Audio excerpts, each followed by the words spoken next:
Hello and welcome to Mind Your Own Retirement. It's the podcast from the e-news and website YourLifeChoices.com.au, and my name is John Deeksie, joined by the newsroom editor of Your Life Choices, Janelle Ward. Hello. Hello, John. I've noticed there's been a lot of rubbish out on the streets lately. Rubbish, yes. Rubbish. But it's some people's rubbish, but it's other people's treasures. You're right. I have a son who trawls the streets at this time of the year. I was going to say the same thing. Ben, my eldest, used to come home with. I said, "Where did you get that from?" He said, "Oh, the rubbish they've got it, and I can make it, and it's wonderful actually." It's one of my grandy's favourite toy prams was a reject from just down the street, and I'm sure when they take it out on the street for a little wander, that the neighbours see it and probably think, "That's wonderful. Now, it's got another life." I think it's actually illegal in some councils to take right. things from the rubbish collection, because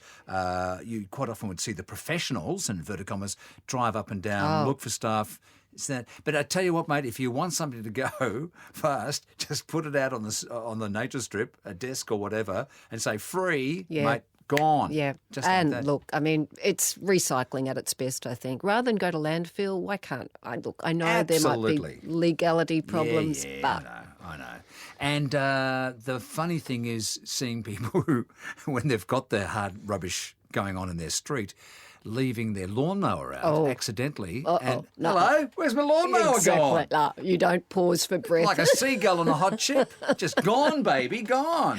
You hear lots of those sorts of stories, yes. You do too. We're going to, of course, cover all things interesting here on Mind Your Own Retirement. We're going to be talking retirement, as is correct, with someone who's written a very good book. I think he's written 2 good books, actually, and he's got a particularly good website called retirenotes.com, and that's Bruce Manners. We'll be chatting to Bruce very shortly. Liv Gardner will be along talking travel. Where are we off to this time? Oh, Liv's a great traveller. She's a younger person, and so she tends to do it on a budget. So there is a lot that we can learn from her. And I want to ask her about youth hostels, because a lot of seniors, of which I am one, do stay at youth hostels. And why not? And some of them are quite sensational.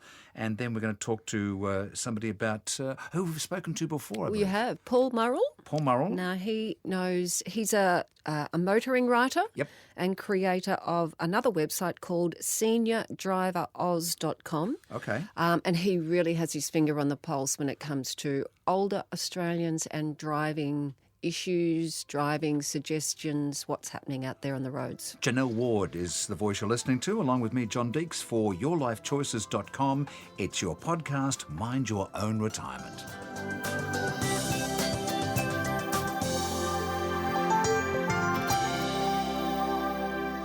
On Mind Your Own Retirement from YourLifeChoices.com.au, Janelle, who do we have on the line? Today we have the pleasure of Bruce Manners, who is an author of a couple of retirement books. Is that right, Bruce? Yes, there are a couple. Retirement Ready, with a question, and Refusing to Retire, people over the age of 70 who just refuse to retire. Oh, why would sounds like you, John. Exactly. Why would they refuse to retire? What are the reasons, Bruce? They're enjoying what they're doing too much. Now, not all of them are working full-time, let me say that. My favourite is a banjo maker in Adelaide, 80 years of age, 83 now, I think, and he just churns out banjos every year. Well, I guess there are 2 camps. There's those who say, can't wait till I get to a certain age to retire, and those who say, mate, if I retire, I'm going to fall over and die. And I think of everyone from musicians. That's why you see so many musicians of a certain age still touring, because they love doing it. And those who would just be very happy to get the caravan and got the mallard on the back of the thing, or the Viscount, and off you go. But, Bruce, is one of the problems, if you are a couple and one is keen and one is not so keen, how do you negotiate your way through that? Yeah, good question. Yeah, your marriage counsellor, go on. Just changed my job. Yeah. Look, it is a negotiated thing. And some couples I know... one of them will keep working for a bit. So there's kind of this semi-retirement coming in until they can kind of sort it. Because it's not easy. I mean, retirement itself is not easy at times. There's this transitioning thing that has to happen, and that can be hard work. So do we need help? Like, retirement to me has always been well, it's something you look forward to. But the closer I get to it, the less I'm looking forward to it. Do I need help? My question back to you is, why are you not looking forward to it? I don't want to be idle. Well, you're not going to be idle. You've got grandchildren. I do. You have, your brain is many. working very well. You can still do what you have to do. And now with technology, you can do so much of it without having to schlep into the office constantly. True. Yeah, see, John's got the answer. Well, okay. And maybe I need to read one of your books as well. There are such things as retirement counsellors, are there? I'm not sure they call themselves retirement counsellors, but there are people in the retirement industry who can help with the various questions. I think that's a better way to go, rather than... I've not met someone who has that as a specific title, let me say it that way. So you would say, and following on from John's remarks, that I would have plenty to do. I know you're a big believer in finding purpose. Is that right? Yes. Yeah. Exactly. One of the first things to realise is that retirement is a time of life when you are in control. I think it's the first time of life that I can think of where you absolutely have control. So this means you can dream big. What have you always wanted to do? But, you know, that's almost the problem, because it is the first time when you are totally in control of your own life and you're not, you know, working, looking after children. Yeah, that is something that we are all really quite unaccustomed to being in control. Think of it this way, that when you retire, you're actually gifting yourself, 40 hours, say, every week. Before retirement, what would you want to do with that 40 hours if you weren't working? That's one way to start the ball rolling, I think. A lot of folks who might call, if I'm doing late night radio, Bruce, would say, I'm here. I was like, well, go to the library. Oh, I'd like to learn how to use a computer, but I'm frightened. Go to the library. Go down to the library and find out things you can do, because you have to actually leave the door. You have to leave the house to have that happen. So it's all out there if you want to look for it, whether it be the men's shed, which, of course, is a wonderful place for... I'd like to go to a men's shed. Yeah, I'm sure you would, and they would love to have Why you there. Why isn't there a women's shed? Well, I'm sure there is a women's shed. I don't think there is, John. Blimey. Why do we always get in this? So, Bruce, tell me some of the handy tips you've got to make that transition positive. Look, the best thing is to have a plan. One of the best things you can do is actually test drive it first. If you've got some long service leave, take a month off and don't go anywhere. Live at home as if you were retired. Wow. See if the wife still talks to you. Oh, scary thought. Well, that's right. Please go back to work, dear. No, this is test driving a retirement. Okay. What will you do together? What's in your community you'd love to be involved with? Again, it comes back to what is this thing I've always wanted to do, never had the time? Okay. Let's try it. You may find that you hate it. Yeah. So, Bruce, are you retired? Sort of? 5 years. No, I'm retired. How busy I'm are still you? doing stuff. Yeah, too busy. There you go. It's a secret, isn't it? Bruce, we have got to get you back on again and talk about more. Retirenotes.com is your site, retirenotes.com. But the two books you've got out are Retirement Ready and Refusing to Retire. Great titles. Okay, we've got to have you back on again soon, my friend. Sure, happy to. Thank you very much, Bruce, for your time, and I feel far more confident about the prospect, I think. And your information will be on the website? Will be on YourLifeChoices.com.au. Bruce is a irregular contributor, but when he does write for us, the articles are particularly good and loved. Thank you, my friend. Retirement Ready and Refusing to Retire, his books. Retirenotes.com is his website. But again, as Janelle said, go to YourLifeChoices.com.au for all the information there. We'll be back with more. We're going travelling on Mind Your Own Retirement. Folks, I'd like to talk to you about Your Life Choices Pension Checker. Now, this is an easy-to-use financial tool that allows you to calculate exactly how much you should be receiving in fortnightly pension payments and supplements. It's very well priced at just $29.95 per year. Visit pensionchecker.com.au and make today the day you take control of your income with Your Life Choices Pension Checker. You're listening to Mind Your Own Retirement with me, John Deeks, and Janelle Ward from YourLifeChoices.com.au, e-news website, the place to go. And the places to go is certainly somewhere where this lady's been. Liv Gardner is on the line. Liv, welcome. Hello, how are we going? We're great, Liv, but we wished we'd been travelling with you a little while ago. You know how to travel on a budget, I believe. I do, yes. Always on a tight budget when I'm overseas. Now, does a tight budget mean travelling like cheap or like $10 a day? Is it because a lot of the seniors who listen to the Mind Your Own Retirement podcast won't be aware that some of those backpackers places are overseas especially are very suitable for not just the kids. Yes, I was surprised as well. Me and a close friend were travelling on about $15 a day. Wow. And Where, Liv? We went around Eastern Europe. We went to Albania, Montenegro, Turkey and Greece. And we found that a lot of the backpackers places that are rampant with 20-something-year-olds also had private rooms available for very affordable prices. Wow. Are they kept separate, the young people and the old people? No, I mean, when you're out there having, dinner or drinks together, everyone is welcome. It would be great. That's what a great way fantastic. to learn and Wonderful. mingle. Wonderful. Yeah. So what are some of your great tips, Liv, as far as travelling on a budget? As far as I would say, always shop around. That was a mistake I made on my first trip over to Europe.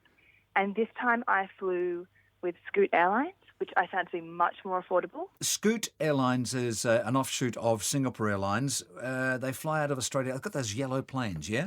Yeah, those little nifty planes of theirs. And they fly through Singapore around the world. They fly into Athens if you're heading towards Europe. What kind of service does one get on Scoot? I think it's definitely a value for money type situation. You'll go to book a ticket and find that everything is an extra fee in terms of food, water, putting your baggage underneath the plane. But in my opinion, it is definitely worthwhile. I'd recommend it to a friend. So was that the cheapest you found for your last trip, or was that sort of the best value for where you wanted to go? I booked flights a few weeks out of the trip, and I found that they were, in some cases, half the price of alternatives. So I flew into Athens via Singapore return for less than $1,000. Wow. So Liv, that was the other thing. I mean, you didn't really want to go to Athens, but it was a really economical way to get to Eastern Europe, and then you went on by other means. Is that right? Yeah, that's right. So I took local airlines from there and headed over to Montenegro and Turkey. Even including the flights of those extra little legs, I found it was still hundreds of dollars cheaper than flying direct. So your keys would be, don't worry about budget airlines. Yep. Don't necessarily worry about where you're flying into. And hostels are perfectly fine? Hostels are perfectly fine. And honestly, a lot of fun. Yes. A lot of fun. And Yeah. you really are forced into meeting some fascinating people. Solo travellers especially. People from all around the world, all ages, get together and have a good conversation. It's a great way of meeting people. Obviously, Your Life Choices is the place to go, Liv. But what other websites would you recommend? There are a number of apps, Hopper, Google Flights, apps like that. We write a lot about them on the website. Really help direct you and show you where's affordable, when to book, and they give you a lot of clarity in terms of booking an affordable trip overseas. One of my biggest tips would have to be go for an adventure, not necessarily a holiday. Yep. If you're flying to Eastern Europe, you'll find that you can get around and see the most amazing things, very affordable, but it's not going to be Paris. No, you just you have to know what you're getting into, and as I say, be adaptable. Completely. Every day is a new day and a new adventure, and if you're up for that, it's perfect. The perfect destination. So, Liv, favourite place on your most recent trip? I wasn't expecting, but Cappadocia in central Turkey. Could you say that slower? Cappadocia.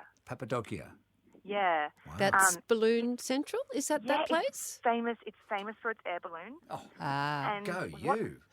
I wasn't expecting it, but it's also got the most amazing landscape and hikes. for all different levels of hikers. Okay. Do we have any photos on Your Life Choices of that? We will. If we don't, will. we will. We will. Your Life Yeah, Choices we will have all definitely this should. information. Fantastic, because I'd want to see it for sure. Liv, thank you so much. We do appreciate you giving up your time to talk to us on Mind Your Own Retirement, and safe travels. Where are you going to next? Somewhere affordable. I'll let you know. We'll talk to you soon, Liv. Thank you, Liv. Thank you so much. And it's great chance now to have a chat to a friend of ours who we've spoken to once before. At least I have. Yeah, Paul Murrell, who is the motoring writer and creator of SeniorDriverOz.com.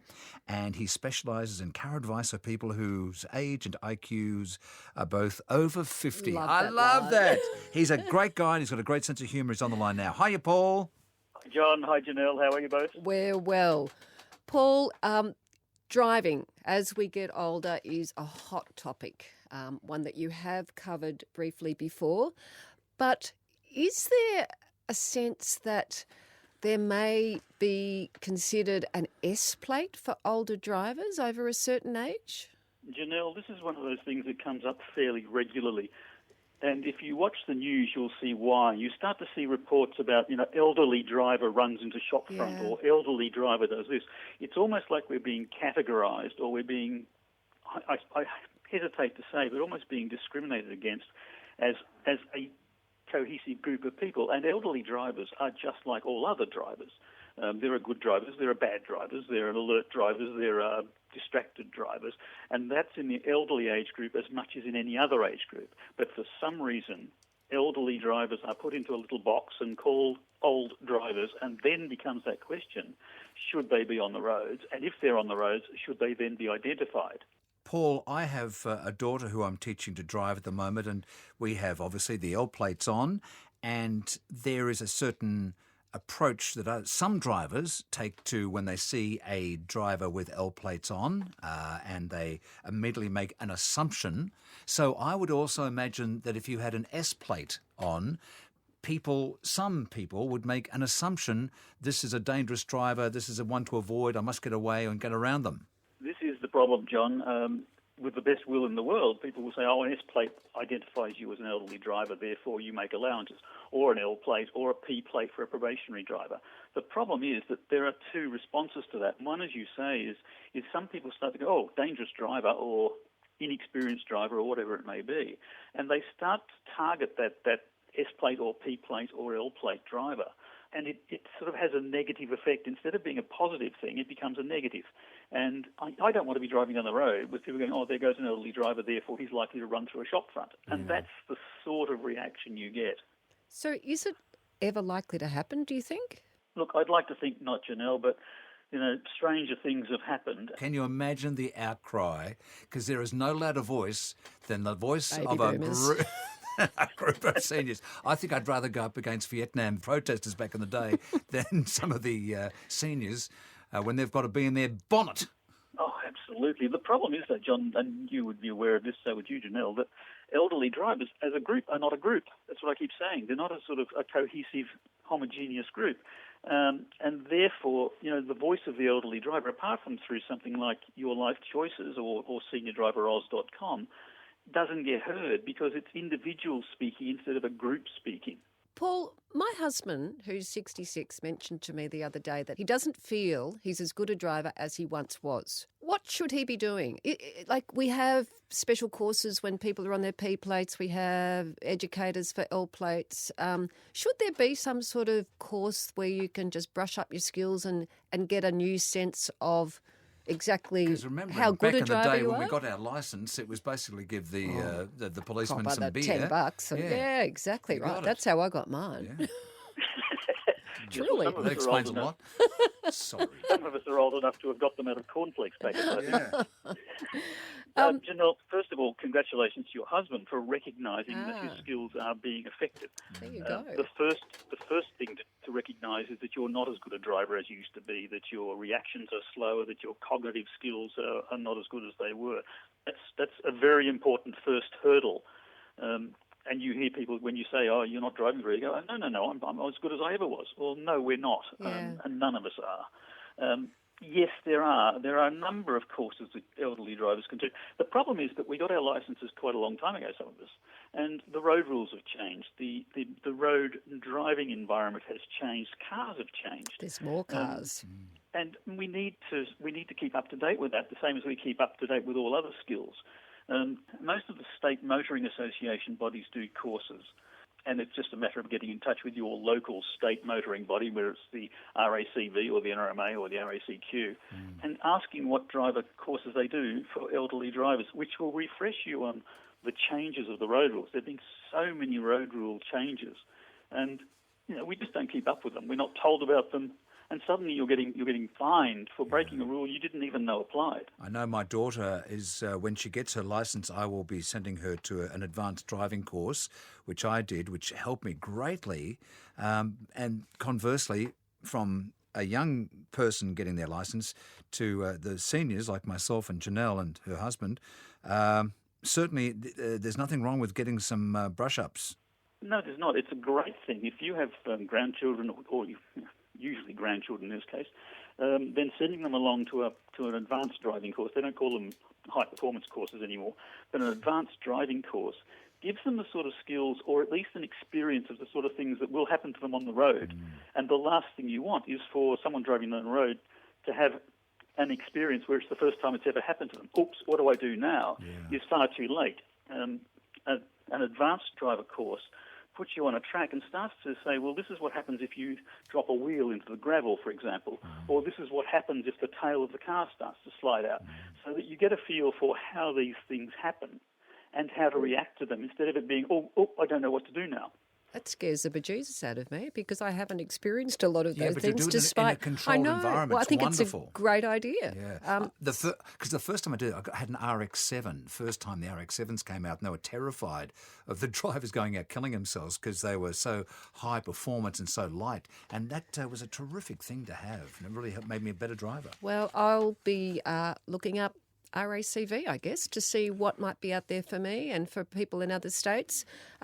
Paul writes regularly for Your Life Choices, so we look forward to seeing all this information on yourlifechoices.com.au. Or go to seniordriveroz.com and you'll find some great car advice as well there. Thank you, Paul. Marvellous information. Always bring something to the table, my friend. Thank you. Always lovely to talk to you both.